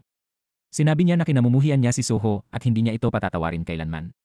Kaya, para manatili sa tabi ni Eun-yaong, nangako si Jae-ha sa sarili na itatago niya ang tunay niyang pagkatao habang buhay. Pagbalik niya sa Seoul, dali-dali siyang pumasok sa kwarto ng kanyang ama at hiningi ang dahilan kung bakit ito itinago sa kanya. Ngayon, naintindihan na niya kung bakit kinamumuhian ng kanyang mga magulang si Eun-yaong at palaging pinipigilan silang magkasama. Sa puntong ito, wala nang itinatago ang kanyang ama. Matapat niyang sinabi kay Jae-ha na ginawa niya ito dahil sa kanyang asawa. Hindi nito matanggap ang pagkamatay ng kanilang anak, labis na nalungkot at ilang beses nang sinubukang sundan ang bata. Hanggang isang araw, lumitaw si Suho na may mukhang kaparehong-kapareho ni Jae-ha. Mula nang makilala niya ito, lagi siyang napagkamalan ng kanyang asawa na si Suho para kay Jae-ha. Iyon ang dahilan kung bakit hiniling niya kay Suho na magpanggap na si Jae-ha hanggang maging matatag ang kanyang pag-isip, saka na siya alis. Ngunit habang tumatagal, lalo niyang minahal si Suho at itinuring na parang sariling anak, kaya kung aalis ito, tiyak na hindi niya kakayanin. Kaya wala siyang choice kundi itago ang lahat ng katotohanan. Sa kabilang banda, mula nang bumalik mula sa isla, malamig na ang pakikitungo ni Jae-ha kay Eun-yaong. Kahit binigyan siya ng singsing na gawa mismo ni Eun-yaong, nagkunwari siyang walang pakialam, kahit masayang-masaya siya sa loob. Simula nang malaman ang totoo, naramdaman ni Ina na ginamit lang siya ng pamilya ni Jae-ha. Wala man lang silang sinabi sa kanya, pero gusto pa rin nilang makipag-ugnayan sa kanyang pamilya sa pamamagitan ng kasal. Kaya labis na nagalit si Ina sa kanila at binalak na maglathala ng artikulong maglalantad ng lahat. Kinabukasan sa isang interview, tinanong ng mga reporter si Jae-ha tungkol sa relasyon nila ni Ina. Tumanggi na sana siyang sumagot, pero mabilis siyang nagsalita muna, patuloy na nagkukwento tungkol sa kanilang parang panaginip na pag-ibig noong buhay pa ang dating Jae-ha, na nagpahirap sa kanya at umalis agad. Labis na ikinainis ni Ina ang kanyang mga ginawa. Gusto niyang maramdaman niya kung ano ang pakiramdam ng pagkabalisa at takot. Kaya sa harap niya, sinabi niyang may sasabihin siya kay Eun-yaong. Si Jae-ha, natatakot na mailantad ang lihim niyang pagkakakilanlan bilang Suho, ay mabilis siyang hinila sa tabi at tinanong kung ano talaga ang gusto niya. Ang kanyang intensyon ay lubhang malinaw. Kahit alam ni Ina na ang lalaking nasa harap niya ay hindi ang dating kilala niya, dahil umibig na siya sa kanya, gusto niyang mabuhay si Jae-ha sa pangalang iyon habang buhay. Bilang kapalit, itatago niya ang lihim mula kay Eun-yaong. Pagkatapos ng trabaho, nanatili si Eun-yaong na naghihintay kay Ina dahil nabanggit niya kanina na may sasabihin siya. Dahil nangako na kay Jae-ha, hindi na mababawi ni Ina ang kanyang salita at kinailangan niyang uminom kasama si Eun-yaong. Habang nakainom, hindi niya mapigilan ang sarili at may sinabi siyang kakaiba. Bakit hindi mo sinabi sa akin noong una tayong nagkita na hindi kasi yon, Jae-ha? Pagka-uwi, hindi mapigilan ni Eun-yaong na isipin ito, ngunit hindi pa rin niya maintindihan ang tunay na kahulugan ng pangungusap na yon. Sa kabilang banda, dahil sa kamakailang pag-ugali ni Jae-ha, nagtataka siya kung bakit bigla siyang nagbago. Kumuha siya ng payong at tumakbo papunta sa bahay nito para ipaalala kay Jae-ha ang mga alaala na kanilang pinagsamahan. Tiyak na hindi niya malilimutan ang unang pagkakataon na hinawakan niya ang payong para kay Eun-yaong at mumiti sa kanya. Minsan ay ganoon kalalim ang kanilang pag-ibig. Ngunit ngayon, ang paraan ng pakikitungo niya kay Eun-yaong ay nagpapasakit sa kanyang puso. Nang may luha sa mga mata, tinanong niya kung mahal pa ba siya nito. Nang makita si Eun-yaong na umiiyak ng puno ng kalungkutan, hindi na napigilan ni Jae-ha at niyakap siya. Hindi niya kayang paghirapan ang babaeng mahal niya dahil sa mga hinihingi ni Ina, kaya nagmakaawa siya kay Ina na pakawalan siya, sinasabing wala na ang Jae-ha na minahal niya. Ngunit tumanggi si Ina na tanggapin ito. Hinding-hindi mapuputol ang kanilang relasyon. Isang araw, hiniling ng superior ni Eun-yaong na pumunta sa opisina ni Ina para kumuha ng mga larawan para sa album ni Jae-ha. Hindi sinasadya, nakita niya ang mga larawan ng pagkabata ni Jaeha at Ina. Ang batang nasa larawan ay eksaktong kamukha ni Suho, kaya hindi makapaniwala si Eun Yaong sa kanyang nakita. Bago pa siya makabawi, pumasok na sina Ina at Jaeha sa silid. Tinanong ni Ina kung ano ang ginagawa ni Eun Yaong, ngunit hindi ito sumagot at mabilis na tumakbo palabas. Nakaramdam ng kakaiba, naglakad si Jaeha papunta sa mesa at nakita ang larawan. Tila naintindihan niya kung bakit naguluhan si Eun Yaong at agad siyang hinabol. Sa sobrang pagkalito, tinanong niya kung ang taong nasa harapan niya ay tunay na si Jaeha o si Suho na matagal na niyang hinahanap. Hindi sinagot ni Jaeha ang mga tanong na iyon. Sa kabutihang palad, dumating si Ina sa tamang oras para iligtas siya. Sinabi niya na sa mundong ito, natural lang na magkahawig ang mga tao. Paano naman magiging si Suho si Jaeha? Pero hindi pa rin naniwala si Eun Yaong. Pumunta siya kay Philip para itanong ang nakaraan ni Jaeha. Pero, hindi gaanong alam ni Philip dahil 15 anyos na si Jaeha nang unang magkita sila. Sa sandaling iyon, biglang lumitaw sa restaurant ng kanyang ina ang lalaking ilang taon nang nawawala. Hindi makapaniwala ang babae na makikita niya itong muli. Bumalik ang lahat ng sakit at sama ng loob sa nangyari sa kapatid niya na parang kahapon lang. At sa galit, nagmadali siyang palayasin ang ama ni Suho bago makabalik si Eun Yaong. Hindi inaasahan, nagkaharap pa rin silang dalawa. Natigilan si Eun Yaong, hindi makapagsalita, at ang matagal niyang pinipigil na luha ay malapit ng pumatak habang nakatingin sa kanya. Natatakot ang kanyang nakababatang kapatid na hindi niya ito matiis, kaya mabilis na pinalayas ang lalaki. Ngunit dahil gusto niyang malaman kung nasaan si Suho, tumakbo pa rin si Eun Yaong sa kanya at tinanong kung nasaan siya ngayon. Sinabi ng lalaki na si Suho ay nagpunta sa ibang bansa para magtrabaho at namumuhay ng maayos at naniwala si Eun Yaong sa kanyang mga salita nang walang pag-aalinlangan. Hindi nagtagal, muling nakatagpo rin ni Jaeha ang kanyang sariling ama. Bigla siyang nakatanggap ng tawag mula kay Kang Ho na humihingi ng tulong dahil inaresto ng pulisya ang kanyang ama. Nang makita niya ang mukha ng lalaking iniwan siya ng maraming beses, napuno ng puot ang mga mata ni Jaeha. Ngunit kahit ganoon, ang lalaking iyon ay tatay pa rin niya. Hindi maaaring tumayo lang si Jaeha at panoorin siyang maaresto, kaya tahimik niyang pinalaya ang kanyang ama nang hindi nagpapakilala. Nang makita ang batang laging kasama ng kanyang ama, natakot si Jaeha na baka makaranas ito ng kaparehong kasawian, kaya dinala niya si Kang Ho sa bahay at tinulungan siyang maligo ng maayos. Gayunman, habang wala si Jaeha, pumasok ang kanyang ina sa silid, nagulat si Kang Ho at tumakbo palayo. Pumunta ang bata hanggang sa kumpanya ni Jaeha para hanapin siya. At nang makita ni Ina si Kang Ho, nakilala niya na nakapunta na ito roon dati kasama ang ibang lalaki. Kaya nang tumawag ang ama para hanapin si Kang Ho, inimbitahan siya ni Ina na pumunta doon. Nang makita niya ang kanyang ama, nagulat si Jaeha, natatakot na baka makilala siya ng lalaki. Pero mabuti na lang, hindi alam ng kanyang ama kung sino siya. Sa kanyang paningin, si Jaeha ay isang mabait na binata na madalas tumulong sa kanya at sa kanyang anak. Matagal nang alam ni Ina na siya ang tunay na ama ni Jaeha, kaya sinadya niyang tawagin siya roon. Gusto niyang gamitin ito para pilitin si Jaeha na pumayag na pakasalan siya. Sabay nito, pinuntahan ni Ina si Madam at sinabi na may ebidensya siyang nagpapatunay na peke ang kasalukuyang Jaeha. Kung tatanggi siyang pakasalan ito, ibubunyag ni Ina ang lahat sa publiko. Hindi lamang si Jaeha ang masisira, kundi pati na rin ang karera ng kanyang ama. Samantala, lihim na kinausap ni Jaeha ang kanyang ama at binigyan siya ng malaking halaga, hiniling na umalis sa Seoul at pumunta sa malayong lugar. Sa ganitong paraan, hindi na siya makikita ni Eun Yaong at maaalala ang kanyang masakit na nakaraan. Ngunit bago pa man makaramdam ng ginhawa si Jaeha, biglang inihayag ni Ina sa lahat na pakakasalan niya ito, na ikinagulat ng lahat. Lalo na sina Jaeha at Eun Yaong dahil ngayon lang nila narinig ang tungkol dito. Siyempre, ayaw ni Jaeha na pakasalan siya at sinabihan si Ina na itigil ang kanyang walang inat na kilos. Ang kasal na walang pag-ibig ay hindi kailanman magdudulot ng kaligayahan. Pero wala siyang pakialam. Para kay Ina, hanggat makukuha niya si Jaeha, gagawin niya ang lahat. Nang makita si Eun Yaong sa likuran, biglang hinalikan ni Ina si Jaeha, nagdulot ng matinding sakit kay Eun Yaong kaya tumakbo siya palayo. Nang mapansin ito ni Jaeha, hinabol niya agad si Eun Yaong ngunit hindi na niya ito natagpuan kahit saan. Hindi niya nalaman na naroon din pala ang kanyang ama hanggang sa pumunta siya sa bahay ni Eun Yaong. Nang makita kung paano patuloy na nakikialam ang ama niya sa buhay ni Eun Yaong, hindi na nakatiis si Jaeha at nagpa siyang harapin ito ng tuluyan. Gayunman, inakala ni Kang Ho na mag-aaway sila, kaya nagmadali siyang bumalik para pigilan sila ni Eun Yaong na siyang dahilan kung bakit aksidente niyang narinig ang usapan nila. Sa harap ng kanyang ama, inamin ni Jaeha na siya talaga si Suho, ang kanyang anak. Napaluha siya, nanginginig ang boses habang tinatanong, paano ka nabuhay ng ganito? Hindi mo ba ako iniwan at tumakas? Ninakaw mo ang pera ng ina ni Eun Yaong, hindi ba dapat namuhay ka ng maayos? Sa sandaling iyon, hindi alam ni Jaeha na nakatayo si Eun Yaong sa likuran niya, naririnig ang lahat. Ngayon alam na niya na si Lee Suho pala siya at itinago niya ito sa kanya. Masyadong mahina si Eun Yaong para tiisin ang ganitong matinding pagkabigla. Mula ng gabing iyon, hindi na siya muling nagpakita kay Jaeha. Siya naman, hindi nakahalata na nabunyag na ang kanyang sikreto at inakala niyang galit si Eun Yaong dahil sa engagement. Ilang beses niyang gustong hanapin ito pero pinigilan siya ng kanyang matalik na kaibigan, naniniwala na kailangan ni Eun Yaong ng panahon para isipin ang lahat ng nangyari. Nang bumalik si Jaeha, nakita niya ang kanyang ama na dumalaw sa kanya, ngunit ayaw na niyang makipagkita dito.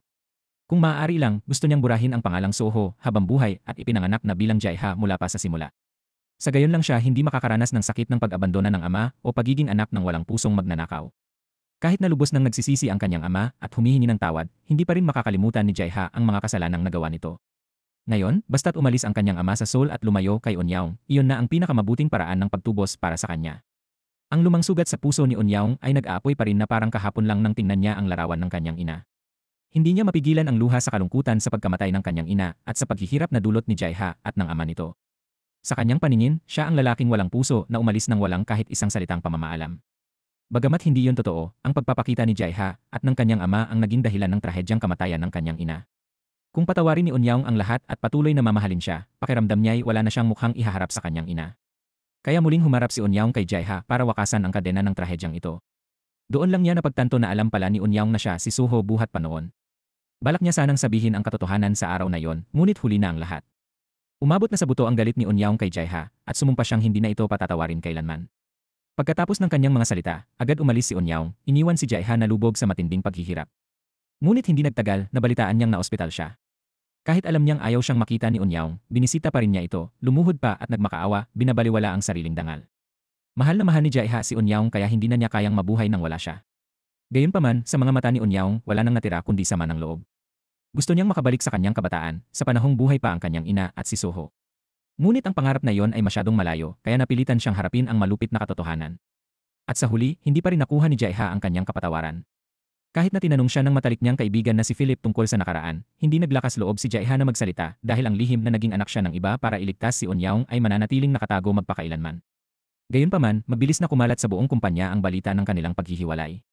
Ang nakababatang kapatid ni Eunyaung na nakarinig habang naghahatid ay nagalit sa kung paano sinaktan ni Jaeha ang kanyang ate. Agad siyang humarap dito at sinabing bilang lalaki, dapat siya ang nagpoprotekta sa babaeng mahal niya. Hindi matanggap ni Sangwoo ang ginawa ni Jaeha kay Eunyaung. Ang dalawa ay nag-inom ng magkasama na parang tunay na lalaki dahil gusto ni Sangwoo malaman kung ano talaga ang bumabagabag kay Jaeha at kung paano siya makatutulong. Samantala, para pasalamatan si Philip sa laging pag-aalaga sa kanya, tinanong ni Eunyaung kung may magagawa ba siya para sa kanya at sinabi ni Philip na gusto niyang isama siya sa isang lugar. Kaya nagsimulang mag-impake si Eunyaung. Hindi inaasahan, dinala ng kanyang nakababatang kapatid ang lasing na si Jaeha. Nakita nilang hindi ito makatayo kaya pinayagan nila itong magpalipas ng gabi. Dala ng pangungulila, lumapit si Eunyaung sa tabi niya at dahan-dahang hinaplos ang kanyang mukha. Ngunit bigla nagising si Jaeha na ikinagulat niya. Sinubukan niyang umalis pero hinila siya nito ng mahigpit sa kanyang mga bisig. Nanghina ang puso ni Eunyaung sa hawak niya pero nagawa pa rin niyang kumawala at lumayo. Kinabukasan, para maiwasan si Jaeha, maagang umalis si Eunyaung kasama si Philip papunta sa bayan ng ina nito. Si Philip ay kalahating Koreano pero hindi siya tinanggap ng kanyang lolo.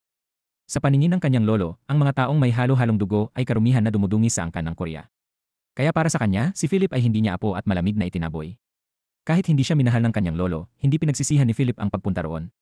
Nakita man lang niya ang mukha ng kanyang lolo at nalaman na malusog pa rin ito. Akala niya ay aalis siya nang hindi nabibisita ang puntod ng kanyang ina. Pero bigla na lang may lumitaw na matandang babae at nagtanong kung anak ba siya ni Haejon, nalaman niyang ito pala ang kanyang lola. Hindi tulad ng kanyang lolo, noon pa man ay labis na niyang hinahanap si Philip. Pagkakita niya, agad siyang tumakbo, mahigpit siyang niyakap at umiyak sa tuwa. Pagkatapos ay ipinakita niya sa kanyang apo kung nasaan ang libingan ng kanyang ina. Sa wakas, matapos ang maraming taon, nabisita na ni Philip ang kanyang ina. Hanggang ngayon, hindi niya malilimutan ang panahong kasama niya ito at ibinahagi niya kay Eunyaung ang kanyang damdamin.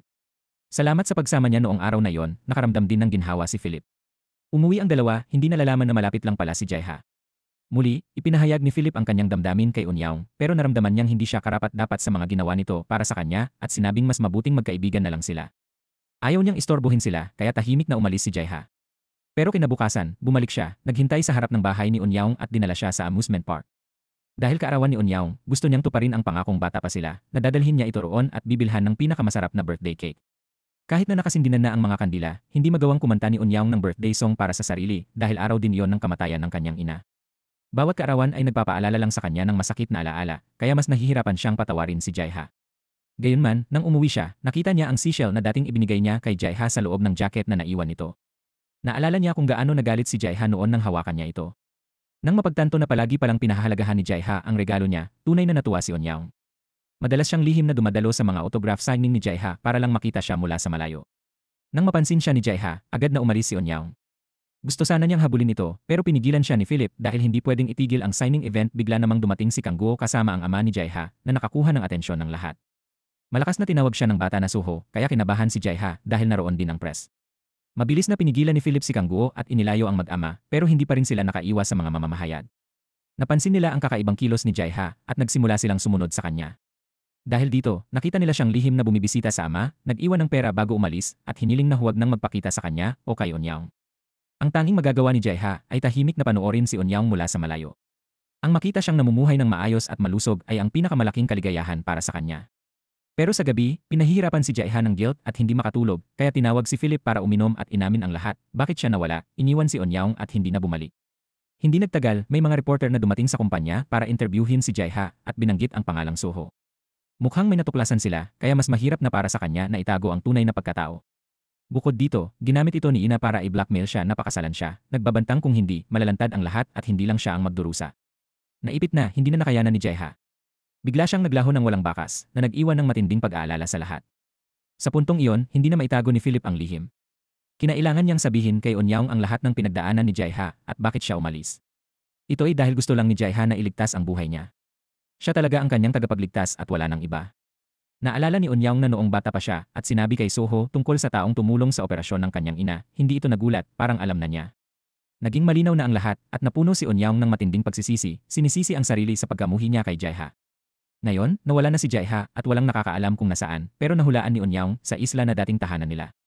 Ngunit pagdating niya, sinabi sa kanya na kaalis lang ni Jaiha. Habang pinapanood ang barko na lumayo sa pantalan, nakatayo lang si Onyaong, walang magawa sa kanyang pagdadalamhati. Sa dalampasigan kung saan sila dating naglalaro, hinangad niyang makabalik sa masasayang araw na yon. Hindi niya alam na malapit lang pala si Jaiha, nalulunod din sa parehong iniisip. Dumaan si Onyaong sa kabubatan na dati nilang pinupuntahan noong bata pa sila, at sa kapangyarihan ng tadhana, doon silang muling nagkita. Sa labis na tuwa, niyakap ni Onyaong si Jaiha matapos ang mahabang panahon ng kanilang paghihiwalay. Talagang gusto niyang malaman kung bakit itinago niya ang tunay na dahilan ng pag-alis. Bakit hindi mo sinabi na umalis ka para iligtas ako? Dahil kahit sabihin ko, hindi titigil ang iyong pagluha at hindi mabubura ang aking mga kasalanan. Alam ni Onyaong na laging sinisisi ni Jaiha ang sarili, kaya pinili niyang patawarin siya, para maging tulad sila ng dati, masayang naglalaro sa dalampasigan at kinalimutan ang lahat ng kanilang kalungkutan. Sa sandaling iyon, si Philip, na nag-aalala sa nangyayari, ay tumawag kay Onyaong para mangamusta. Nang malaman niyang kasama niya si Jaiha, nakaramdam siya ng ginhawa. Pero iba ang naging reaksyon ni Ina. Nagmadali siyang puntahan si Philip at igiit na sabihin kung nasaan ang dalawa. Desidido siyang paghiwalayin ang magkasintahan, anuman ang sabihin ni Philip para pigilan siya. Sa huli, wala siyang nagawa kundi ibunyag ang lihim ni Jaiha, sinabi kay Ina kung gaano nito isinakripisyo para kay Onyaong, kaya kung talagang mahal niya ito, dapat niyang pakawalan. Samantala, pumunta ang mga reporter para interviewin ang tunay na ama ni Jaiha, iginigiit na alamin ang impormasyon tungkol sa nakaraan ni Jaiha. Kahit walang ibinunyag, naglathala pa rin sila ng artikulong nagsasabing si Jaiha ay ampon lamang. Hindi pa nila alam ni Onyaong ang tungkol dito. Kakabalik lang nila galing isla para bisitahin ang kanyang ina, pero pagkakita kay Jaiha, nagalit ang ina niya at agad itong pinalayas. Sinubukan ni Onyaong ipaliwanag na si Jaiha ay naging ampon at umalis ng bansa para iligtas siya, hindi siya ang malupit na taong akala ng kanyang ina, pero tumanggi pa ring magpatawad ang ina niya. Dahil kung hindi dahil kay Jaiha at sa ama nito, naoperahan sana si Onyaong at hindi na aksidente ang kanyang ina. Lahat ng trahedya ay nagsimula sa kanila. Paano niya maikukunwaring walang nangyari?